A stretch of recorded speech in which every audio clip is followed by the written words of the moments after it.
और उसके बाद हमने पढ़ा था waiver of the obligation of an employee, ठीक है, waiver of the obligation of an employee. तो वेवर अगर वो खुद दे दे तब भी वो इनकम फ्रॉम सैलरी में ऐड हो जाएगा, अगर उसकी ऑब्लिगेशन एम्प्लॉयर पे कर दे तो तब भी वो इनकम फ्रॉम सैलरी में उसकी ऐड कर लेंगे, ठीक है। तो इसमें ऑब्लिगेशन में कुछ भी हो सकता है, उसने एम्प्लॉयर से लोन लिया हो, एम्प्लॉयर से उधार पे गुड्स लिए हो, वो वापस नहीं कर सका उधार, तो एनीथिंग जो उसकी ऑब्लिगेशन में आती है। तो ये क्वेश्चन देख के हमें पता चलेगा। अब नेक्स्ट जो कुछ पॉइंट्स हैं वो ये है कि अगर एम्प्लॉयर आपकी यूटिलिटीज के ऊपर अगर हम बात करें, यूटिलिटीज, अगर एम्प्लॉय की यूटिलिटीज का एक्सपेंस पे ऑफ कर दे, यूटिलिटीज में क्या आ जाता है, बिजली का बिल आ जाता है, गैस का बिल आ जाता है और अदर इस तरह के जो बाकी बिल्स हैं वो आ जाए, तो अगर जो है एम्प्लॉय की यूटिलिटीज का बिल जो है वो पे कर दे, तो उसके अंदर जो फॉर्मूला हमारा चलता है वो सिंपल यही है कि fair market value of utilities less any amount paid by employee.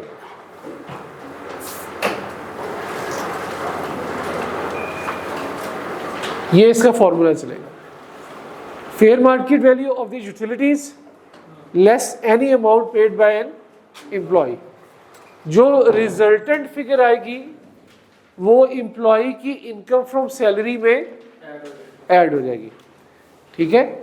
ये उसकी इनकम फ्रॉम सैलरी में एम्प्लॉय की ऐड कर देंगे, टैक्सेबल बन जाएगी। यानी कि मिसाल के तौर पे 10,000 रुपया बिजली का बिल आ गया, तो 10,000 का जो बिल आया उसमें से एम्प्लॉय ने 2,000 रुपया पे कर दिया और बाकी एम्प्लॉयर ने कहा कि मैं पे कर दूंगा आपकी जगह, ठीक है। तो फेयर मार्केट वैल्यू क्या बन गई, 10,000। एम्प्लॉय ने कितना पे कर दिया, 2,000, तो इनकम फ्रॉम सैलरी में कितना ऐड हो जाएगा, 8।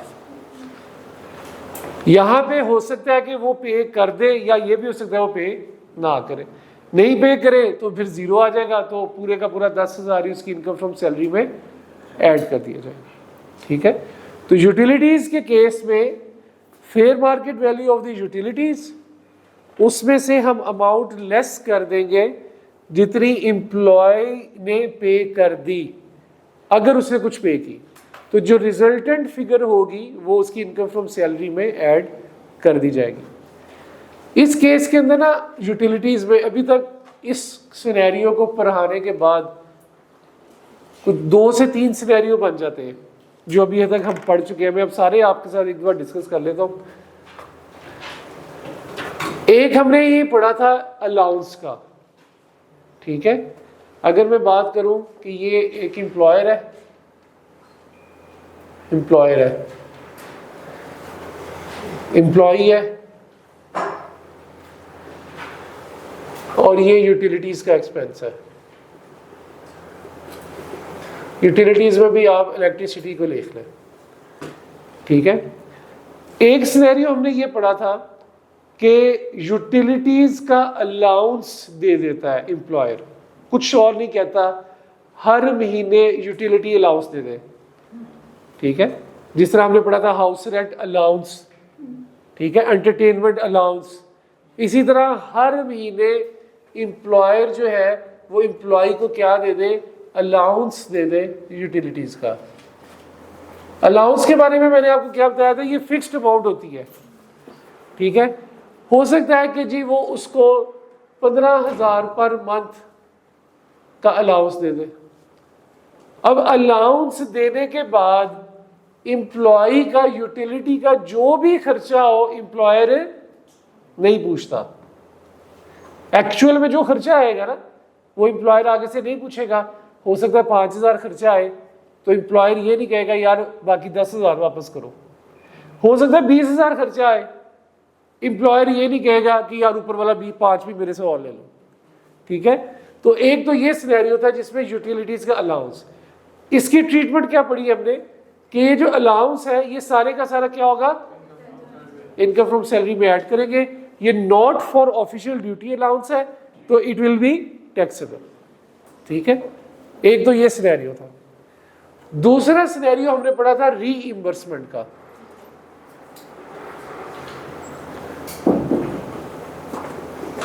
इसमें क्या होता है कि एम्प्लॉयर है,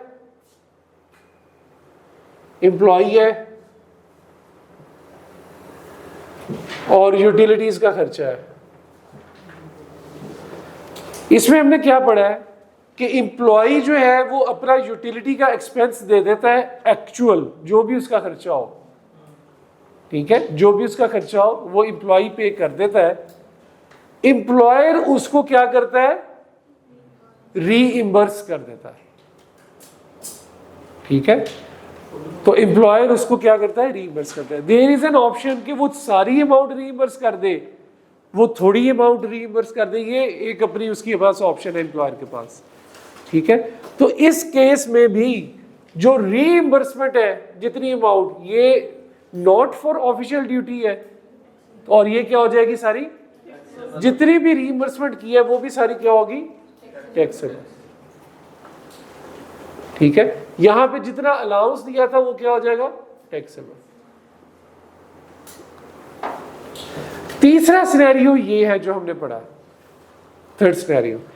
इसके अंदर क्या आता है कि वो एम्प्लॉई जो है, एम्प्लॉयर जो है वो कहता है कि यार तुम्हारा यूटिलिटी का बिल आया था 10,000 मैं पे कर देता हूं, लेकिन एम्प्लॉई आगे से कहता है यार अच्छा नहीं लगता, तुम मुझे तनख्वाह भी दे रहे हो तो थोड़े से पैसे मेरे से भी ले लो, ठीक है। तो हो सकता है कि वो कुछ पैसे खुद भी दे दे। तो इन केस अगर थोड़े से पैसे 2,000 रुपया उसने दे दिया तो जितनी fair market value of utilities employer पे कर रहा है उसमें से जितना वो एम्प्लॉय से ले रहा है बाकी जो है ये क्या हो जाएगा, टैक्सेबल, इनकम फ्रॉम सैलरी में ऐड, सही है। तो दीज आर द 3 सिनेरियोज, ये 3 सिनेरियोज बनते हैं। एक में वो अलाउंस दे रहा है, एक में वो रीइंबर्समेंट दे रहा है। अलाउंस, जितना अलाउंस दे रहा है वो सारे का सारा इनकम फ्रॉम सैलरी में ऐड करेंगे। रीइंबर्समेंट में जितनी रीइंबर्समेंट दे रहा है वो सारी की सारी इनकम फ्रॉम सैलरी में ऐड करेंगे। और यहां पे अगर यूटिलिटीज की मद में एम्प्लॉई कुछ पैसे दे रहा है शर्मिंदा होके, तो वो माइनस करके जो बाकी अमाउंट है वो क्या करेंगे, इनकम फ्रॉम सैलरी में ऐड कर दें, ठीक है। This is for the utilities. जो भी यूटिलिटीज होगी उनकी ट्रीटमेंट इन तीनों में से कोई एक होगी, सही है। तो टेक्स्ट ने उसमें तीनों को ही बता दिया कि अगर तीनों आ जाए तो हमने क्या क्या ट्रीटमेंट करना, तीनों में से कोई भी अगर एक आ जाए, ठीक है। नेक्स्ट इसमें एक सिनेरियो है, इसमें डिस्टेंस किधर है, वो इतनी ऊपर,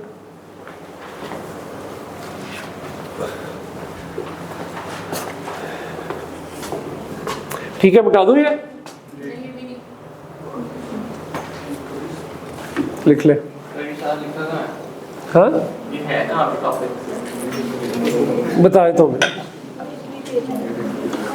पेज नंबर 43 की आवाज आई है, वो गलत जगह बैठे होते।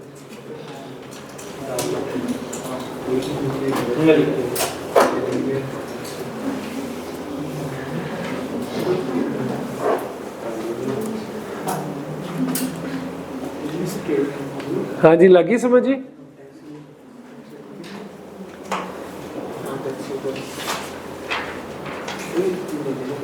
वो उनसे पूछे, ये आप अपने साथ वाली से पूछे, समझ लगी आपको, लगी समझ तीनों सिनेरियोज की। तो मुझे शक ही रहता है कि आपको समझ लग रही। ये सवाल शुरू होने मैंने एक एक एडजस्टमेंट पूछनी है हाँ, तैयारी कर ले चीज ही। चले जी नेक्स्ट।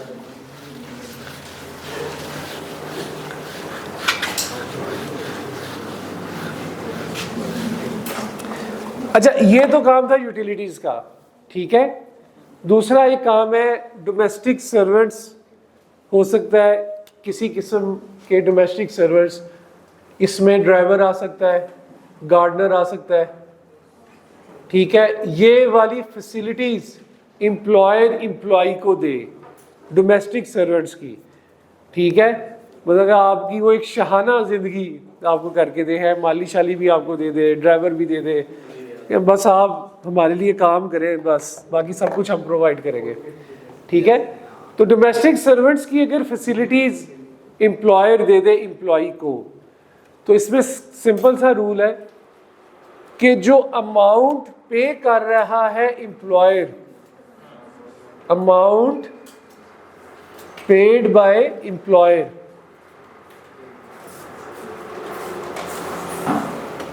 जो अमाउंट कौन पे कर रहा है, एम्प्लॉयर। किनको?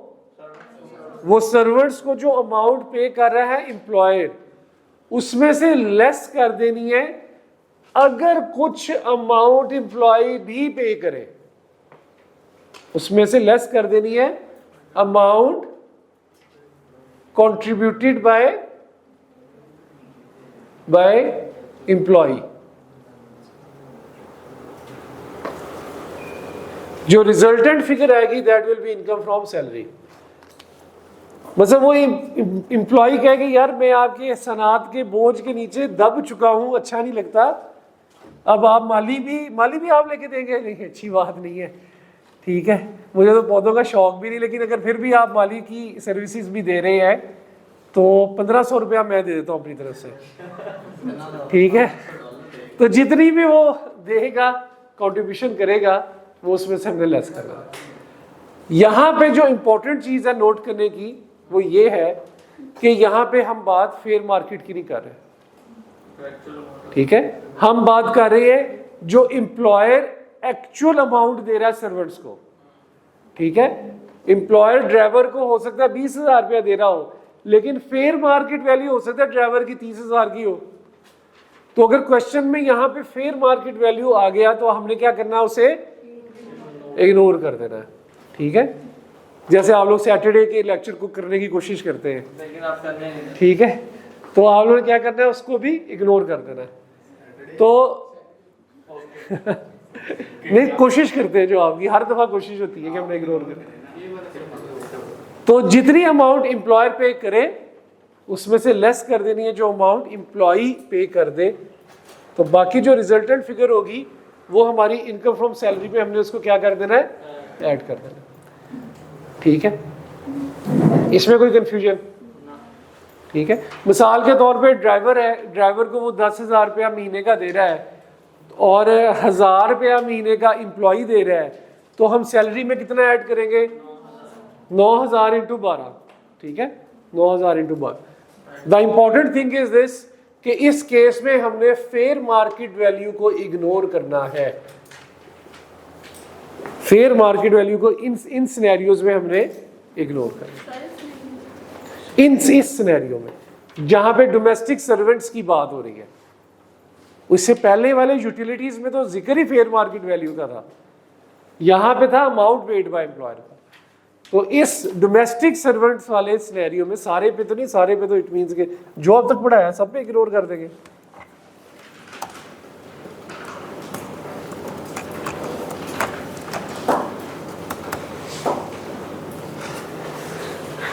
ठीक है जी, चलें आगे। जो ये छोटी छोटी सी बातें हैं, थोड़ा सा आप लोगों को रिलैक्स करने के लिए, अभी तो बड़ी बड़ी आनी है, अभी आनी है लो, अभी तो आधा भी नहीं हुआ इनकम फ्रॉम सैलरी, अभी तो आधा भी नहीं हुआ।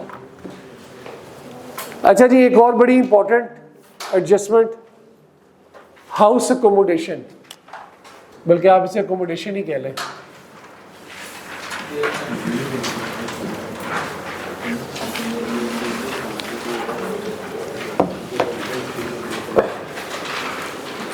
अकोमोडेशन की एडजस्टमेंट, ये ICAP की वन ऑफ द फेवरेट्स, ये मैं आपको बताऊंगा अभी सारा बुक से हम कहाँ से पढ़ लें, आपको सारा बता दूंगा मैं, डोंट वरी। बुक में कहाँ कहाँ पे लिखा हुआ है और कैसे कैसे लिखा हुआ है। अच्छा, अभी हमने एक सिनेरियो पढ़ा था हाउस रेंट अलाउंस का, मतलब 1-2 दिन पहले जो हमने पढ़ा था, उसके अंदर वो अलाउंस दे रहा था कि भाई आपको मैं आपकी सैलरी के अलावा 20,000 रुपया पर मंथ अलाउंस दे रहा हूं, ठीक है। तो वो 20,000 पर मंथ हम उठाते थे और क्या करते थे, इनकम फ्रॉम सैलरी में ऐड कर रहे थे। इस सिनेरियो के अंदर वो क्या दे रहा है, अकोमोडेशन दे रहा है, ठीक है। इस सिनेरियो में वो अकोमोडेशन दे रहा है। तो इसको पहली बात तो ये, allowance is something else, accommodation is something else. तो पहली बात तो ये इस बात का जहन में रखना है कि अकोमोडेशन और अलाउंस में फर्क। अलाउंस सारे का सारा टैक्सेबल है, अलाउंस सारे का सारा टैक्सेबल है। जो अकोमोडेशन है उसके ऊपर एक क्राइटेरिया लगेगा जो मैं अभी आपको बता रहा हूं। उसका क्राइटेरिया ये है कि हमने जो अमाउंट टैक्सेबल करनी है, जो इनकम फ्रॉम सैलरी में लेके जानी है, जो amount, that will be higher of,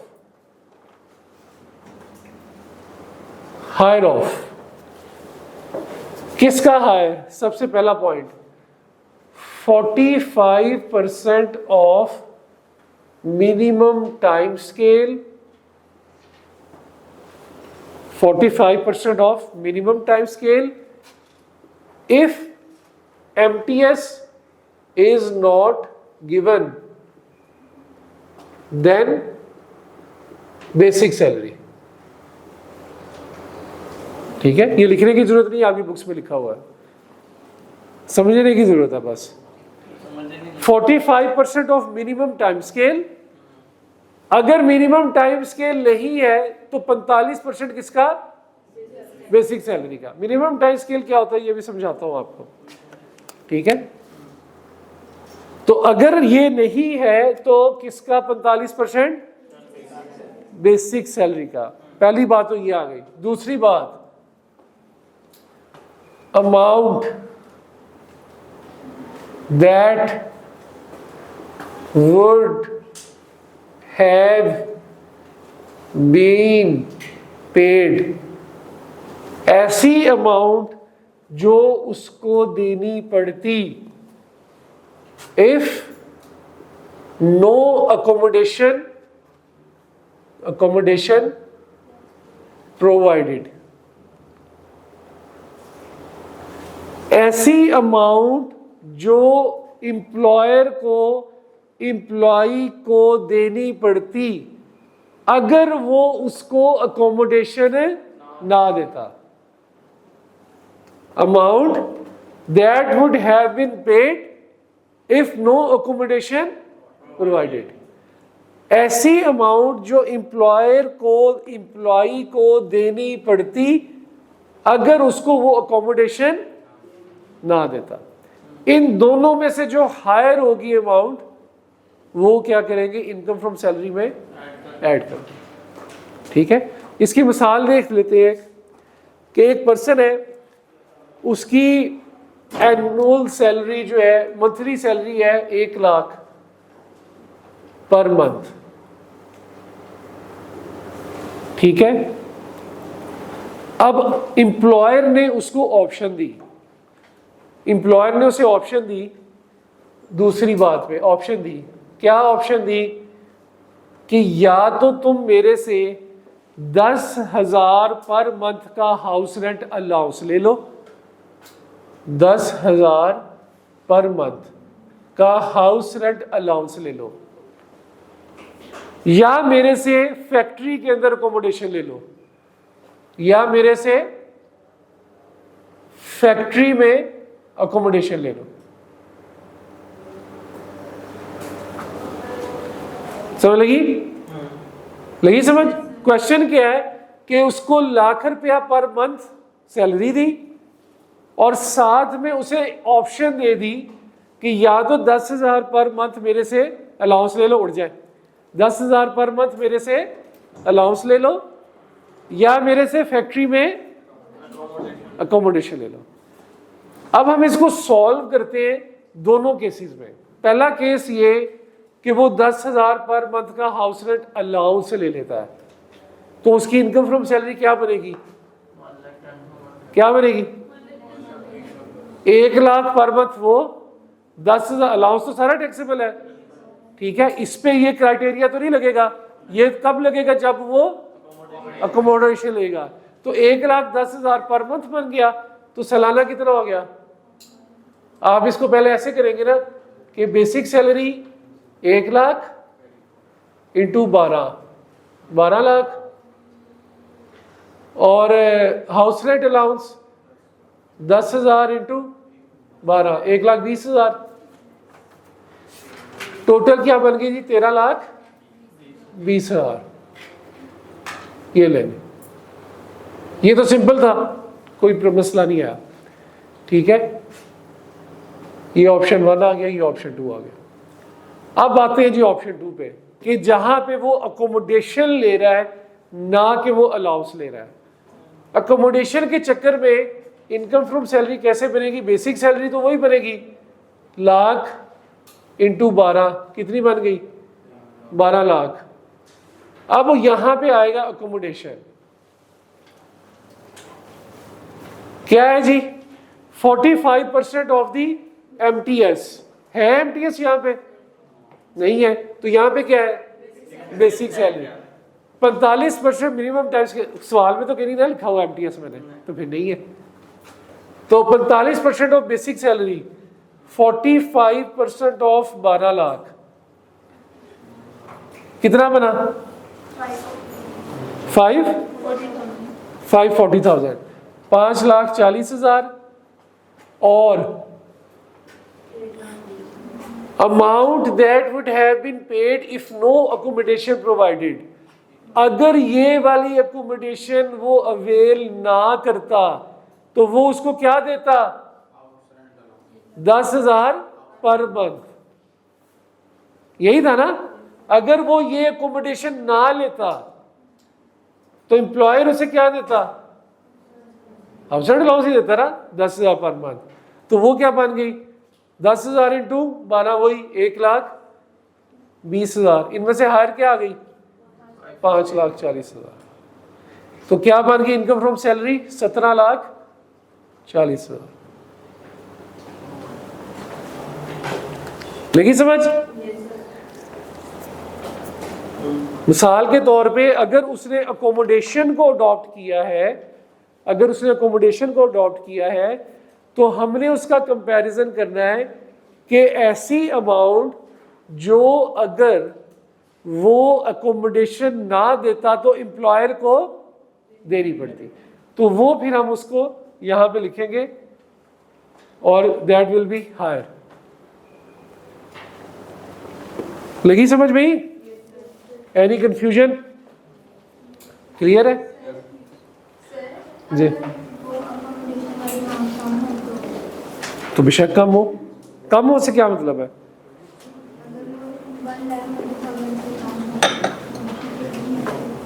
one lakh जितनी भी हो, जितनी वो दे सकता है, वो 8,000 दे रहा होगा तो हम 8,000 से कर लेंगे। हमने तो हायर उठानी है ना दोनों में से। सॉरी मुझे समझ लगी। अकोमोडेशन क्या है? हाँ, अगर वो अकोमोडेशन ले लेता है, ठीक है, तो हमने क्या पढ़ा है? Amount that would have been paid if no accommodation provided. अगर ये अकोमोडेशन ना लेता तो एम्प्लॉयर उसे कितने पैसे देता? 1,20,000 देता ना, 10,000 पर मंथ। तो मैंने 10,000 पर मंथ, इन दोनों में से हायर जो थी वो यहाँ ऐड कर दी। अब अगर ये अमाउंट आप 10,000 की जगह 8,000 कर लें तो मैं यहाँ पे 8,000 पर मंथ ले लूंगा। लगी समझ? नहीं लगी समझ? कंफ्यूजन क्या आ रही है? प्रॉब्लम किधर आ रही है?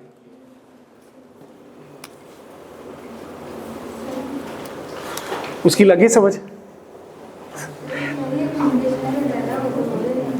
अकोमोडेशन अगर यहां पे अमाउंट 5,50,000 होती तो हम इन दोनों में से हायर उठाते ना, ठीक है, तो हम 5,50 उठा लेते।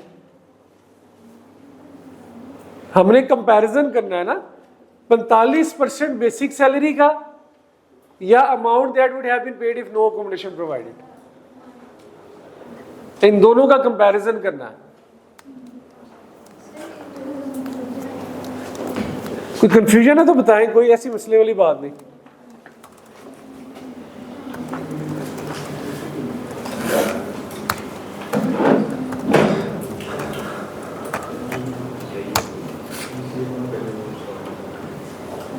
ये पेज नंबर किस पे है?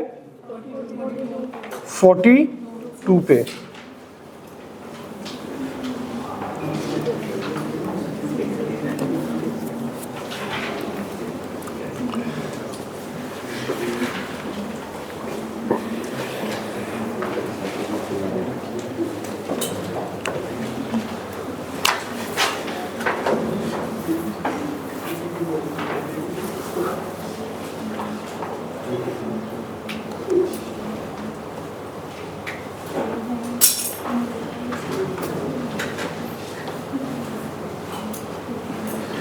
सिंपल रूल है, इतना कॉम्प्लिकेटेड रूल नहीं है।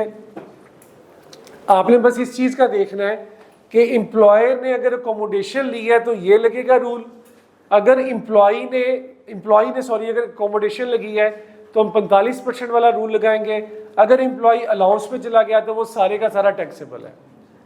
ठीक है, तो अगर एम्प्लॉई अकोमोडेशन पे जाएगा तो हम उसकी बेसिक सैलरी का 45% लेंगे, या अगर वो अकोमोडेशन ना लेता तो जो पैसे उसे देने पड़ते वो, इन दोनों में से हायर जो वैल्यू होगी वो हम उसकी इनकम फ्रॉम सैलरी में ऐड कर लें। ये तो था सादा सीधी सी बात। ठीक है, आई कैप ने इसको थोड़ा सा, इसके अंदर थोड़ा सा ग्लिच ले आया, थोड़ा सा इसको उसने कॉम्प्लिकेटेड टाइप का बना दिया। उसमें क्या किया है कि क्वेश्चन में अक्सर क्या किया जाता है, कोई क्वेश्चन है तो पूछ ले, क्लियर है? क्वेश्चन में वो अक्सर क्या करता है कि ये वाली अमाउंट नहीं देता, कभी कभार दे देता है, कभी कभार ये वाली अमाउंट नहीं देता। ठीक है, वो क्या कहता है कि जो हमने अकोमोडेशन दी है ना एम्प्लॉय को, उसकी मार्केट रेंट कितना, इतना चल रहा है, उसका फेयर मार्केट रेंट इतना चल रहा है। तो हमने फिर ये जब अवेलेबल इंफॉर्मेशन नहीं होगी तो 45% ऑफ बेसिक सैलरी का जो मुआवजा करना है वो किससे करेंगे? फेयर मार्केट रेंट से। ठीक है, क्वेश्चन में अक्सर वो ये कर देता है कि ये वाली फिगर नहीं देता, ये वाली कि जी मैं या आप 10,000 पर मंथ अलाउंस ले लें या अकोमोडेशन ले लें, ऐसा नहीं कहता। वो क्वेश्चन में ये कहता है कि आपको हम अकोमोडेशन दे रहे हैं, लेकिन जो अकोमोडेशन दे रहे हैं उसकी रेंटल वैल्यू इतनी है। तो फिर हम वहां पे जो कंपैरिजन करते हैं 45% का किससे करेंगे? उसकी रेंटल वैल्यू। यही क्वेश्चन एक आपकी बुक में दिया गया है, इसको इस तरह पढ़ते हैं और इसे सॉल्व करते हैं। आप लोगों ने सोल्यूशन नहीं देखना, पढ़े जरा सवाल को। मिनिमम टाइम स्केल जो है वो 2,50,000, 25,000 और 4.5 लाख। ठीक है, इसके अंदर अभी आप ये ज्यूम करें कि आपने 2.5 लाख वाली फिगर लेनी है। ठीक है, ये बेसिक सैलरी समझ लें कि उसकी 2.5 लाख है। बेसिक सैलरी वैसे उसके अलावा भी दी हुई है, इसमें 1,40,000, लेकिन आप अज्यूम करें कि हमने 2,50,000 की फिगर लेनी है। बोनस है 1 मिलियन का और फ्री अकोमोडेशन दी है उसको रहने के लिए फ्री अकोमोडेशन दी है, जिसकी रेंटल वैल्यू क्या है? 1 मिलियन। अब देखें यहाँ पे उसने ये नहीं कहा कि हमने उसको ऑप्शन दी थी कि अलाउंस ले लो या अकोमोडेशन ले लो, बल्कि यहाँ पे उसने क्या कहा है कि आपको उसको जो अकोमोडेशन प्रोवाइड की है उसकी रेंटल वैल्यू 1 मिलियन। अब इस सवाल को आप कैसे सॉल्व करेंगे? बेसिक सैलरी देख लें कितनी है उसकी, मैं 2.5 लाख, आप सबने 2.5 लाख है फिलहाल, 2,50,000 इंटू 12 कितनी बन गई? 2,50,000 इंटू 12 कितना बन गया? कितना? 3 मिलियन। और क्या चीज है?